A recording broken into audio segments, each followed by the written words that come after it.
Vamos lá, pessoal, mais um dia de luta, desistir não é uma opção e eu vou explicar isso pra vocês em detalhes hoje, tá? Tem muito padeiro vendendo sonho de oposição forte, de impeachment de Lula. Essas pessoas, galera, não têm o menor compromisso com o povo brasileiro. Só olham pro próprio umbigo, querem formar um oligopólio da notícia conservadora, tá? Fujam dessas pessoas. Você coloca isso na tua cabeça, você não tem outra opção. Aí as Forças Armadas não vão fazer nada. E aí? Vai ficar sentado, vai aceitar isso aí? Caindo nesse papo ilusório, né, de que nós temos um Congresso forte, que nós vamos bater de frente com o PT. Ó, tem que ser muito incauto para cair nesse canto da sereia, tá? Então, vamos lá, vamos cair na real. Eu não me importo de falar para uma pessoa que seja, tá? Então vamos lá. Quem quiser assistir, aliás, se você está assistindo é porque você tem VPN ou então configurou o seu YouTube para outro país, Estados Unidos, por exemplo. Se vocês puderem passar essa mensagem para outras pessoas para fazerem o mesmo, é bom, tá? Ou então, se vocês quiserem, pode fazer download aqui do vídeo e passar por WhatsApp, por Telegram, fica a critério de vocês, tá? Então vamos lá, pessoal, vou trazer 3 notícias para vocês e depois a gente desmascara esses canalhas que vendem essa ideia mentirosa, falaciosa de oposição forte, tá? Primeira notícia, Guilherme Amado. De acordo com ele, né, do Metrópolis, o Alexandre de Moraes não vai devolver perfis de apoiadores do presidente. Não interessa se você é empresário, se você é influenciador, se você é jornalista, um apoiador comum, não vai devolver enquanto as pessoas insistirem em discurso antidemocrático, né? E aí, eu, por exemplo, quando minhas redes foram derrubadas, eu recebi uma mensagem de que eu as teria de volta no dia 20 de dezembro. Não por coincidência, um dia depois da suposta diplomação do Lula. Então, esse cara não pode mais atrapalhar. Dia 20 de dezembro eu devolvo as redes para ele. Só que essa não é a intenção do Alexandre de Moraes. Ele vai protelar isso aí indefinidamente. Por quê? Porque ele sabe que o Ed Raposo vai continuar falando o que ele vem falando ao longo dos últimos 4 anos. E ele não quer que eu influencie as pessoas. Tá? Segunda notícia. Randolph Rodrigues está propondo uma lei para pessoas como aquele cidadão, aquele brasileiro que interpelou lá o Gilberto Gil no Catar, para que... Eu não vou nem falar do Catar, o cara estava no Catar, né? Vamos falar aqui do Brasil. Eu estou no aeroporto, na fila do voo, e me deparo com o Randolph Rodrigues, com a gazela saltitante. Aí o Bola falou: ô gazela, censurador, cara, que coisa feia, hein? Mas tu é canalha mesmo, hein? Coisa ridícula, aqueles pulinhos. Patético você, cara, você olhando pra câmera e dizendo, perdeu o mané, isso lá é postura de parlamentar, rapaz, que coisa ridícula. Tu não tem vergonha nessa cara, não? Se eu faço isso, depois dessa lei ser aprovada, eu vou preso. Entendeu? Eu não posso mais fazer isso. Eu tenho que me deparar com Randolph Rodrigues e não posso falar nada. Apesar dos conservadores, né, serem agredidos o tempo inteiro. O tempo inteiro. Agressões físicas, psicológicas, com palavras, verborragia à vontade, e nada acontece com esses indivíduos. Ah, Ed, mas a lei não diz que é apenas contra conservadores. Mas a lei no Brasil, neste momento, já é apenas contra conservadores. Porque o Janones está aí espalhando fake news o tempo inteiro e nada acontece com ele. Então a gente já sabe que a lei só é aplicada contra a direita. Tá? Então tá aí mais um exemplo. Vamos lá, vamos juntando as peças, tá? Por fim, Lula quer regular as redes sociais em seu primeiro mês de governo hipotético, tá? Vamos lá, galera, vamos lá. Você primeiro tem a regulação formal das redes sociais. Quem seria o Tribunal da Verdade? O STF. Não precisa, né, pensar muito para chegar a essa conclusão. Alexandre de Moraes já disse, né, pelo menos de acordo com o Guilherme Amado, não vai devolver as redes sociais. Então a gente parte do pressuposto que esse tribunal vai identificar os propagadores, né, de fake news, né, os incentivadores de atos antidemocráticos, vai derrubar as redes dessas pessoas e elas nunca as terão de volta. E para completar, se a pessoa insiste ou faz, né, presencialmente, vai presa. Aí me vem vagabundo, canalha, falar em oposição forte. Impeachment do Lula. Gente, prestem bastante atenção, tá? Dentro do meio conservador, existe muita demarcação de território. E antes que venha engraçadinho dizer, você está dividindo a direita. Eu estou dividindo a direita? Eu estou dividindo a direita?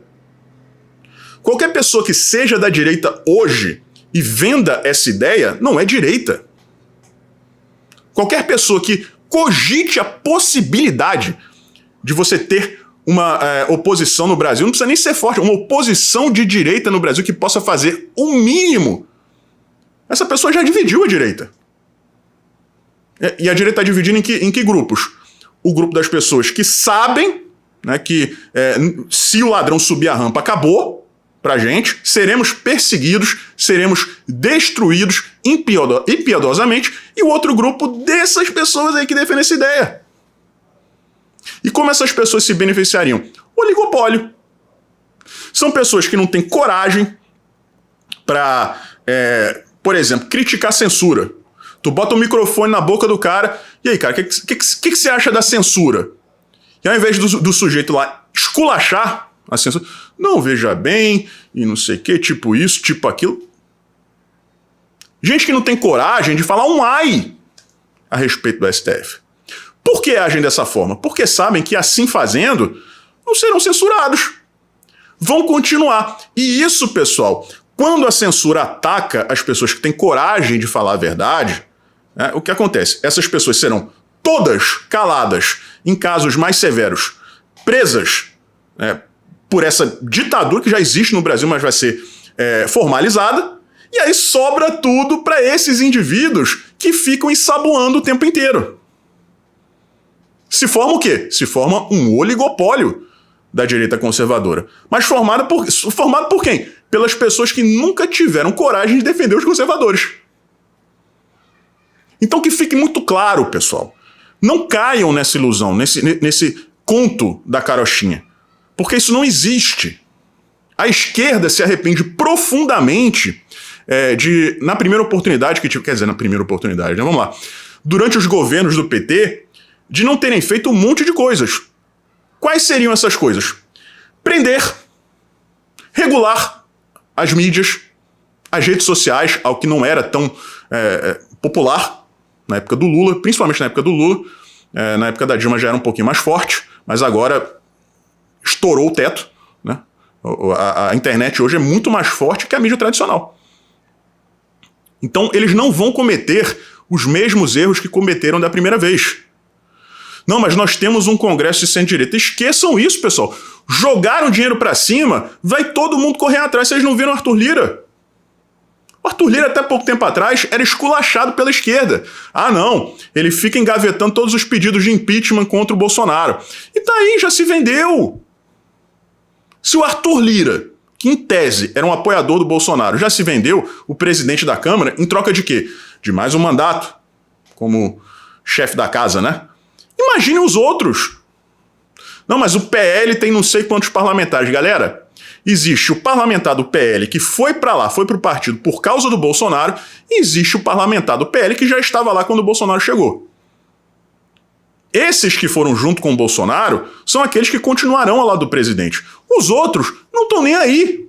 Pode ter um ou outro ali, mas 95% estão nem aí. Na hora que jogar o dinheiro pra cima, eles vão sair catando, pessoal, como se a vida deles dependesse disso. E aí não vai ter mais oposição. É mensalão 2.0 turbo 16 válvulas. Olha, meu conselho aqui a todos vocês é o seguinte, tá? Não desistam, tá? Eu sei que em muitos momentos bate aquele desespero, aquele desânimo, mas não caiam nessa, né, de as Forças Armadas não vão fazer nada, estamos entregues. Porque isso, pessoal, se você nutre isso vai te corroer por dentro. E se você externa isso, você vai contaminar outras pessoas. Porque é isso que a mídia tradicional quer. A mídia tradicional trata hoje em dia a situação do Brasil na maior naturalidade. O Lula está fazendo a transição, vai nomear seus ministros, vai ser diplomado dia 19 de dezembro, dia 1º de janeiro ele sobe a rampa. Governo Lula. E aí quando você que está aí lutando por algo diferente começa a ser contaminado, né, por essa má influência, é como se fosse um vírus. Aquilo vai tomar conta da tua cabeça e vai te corroer por dentro também. Então, gente, não caiam nessa. Não caiam nessa, pelo amor de Deus. Porque não existe opção. Você pode até pensar isso, tá? Mas quando você deixa que isso tome conta do seu ser, você já perdeu. Não existe mais solução, é um caminho sem volta. Você vai desistir de lutar? Você vai acreditar nesse conto de fadas de oposição forte, de impeachment do Lula? Essas pessoas já dominam o processo eleitoral, galera. Bolsonaro, como presidente, não conseguiu mudar isso, não conseguiu implementar o voto impresso. Vocês acham realmente que se o Lula subir a rampa, algum dia nós escolheremos quem será o próximo presidente? Então não é questão de você acreditar, na verdade não é uma questão de você acreditar ou não. É uma questão de você poder ou não desistir. Porque se você desistir, se você cair nessa lorota desses vagabundos que de conservadores não tem nada, a única coisa que vai restar para você é a submissão. Enquanto isso, essas pessoas estão lá, enchendo o bolsinho de dinheiro, meu camarada. E de repente, daqui a alguns anos, vindo para cá, se vendendo como a solução do problema. Você que está aí, se você está insatisfeito com isso, não desista. Não precisa ser um revolucionário, você não precisa quebrar nada, você não precisa propor nada que esteja fora das 4 linhas da Constituição. Tudo o que você precisa fazer é acreditar, vestir as cores dessa bandeira e colocar o pé na rua. Por fim, eu queria deixar uma mensagem importante aqui para vocês. Existem muitos militares, tá? Muitos militares que têm muito medo de serem abandonados como foram abandonados os militares em 1985. E eu falo isso com conhecimento de causa. Tá? Eu vivi isso. Eu era muito pequeno, mas eu vivi isso dentro da minha família, dentro desta casa onde estou agora.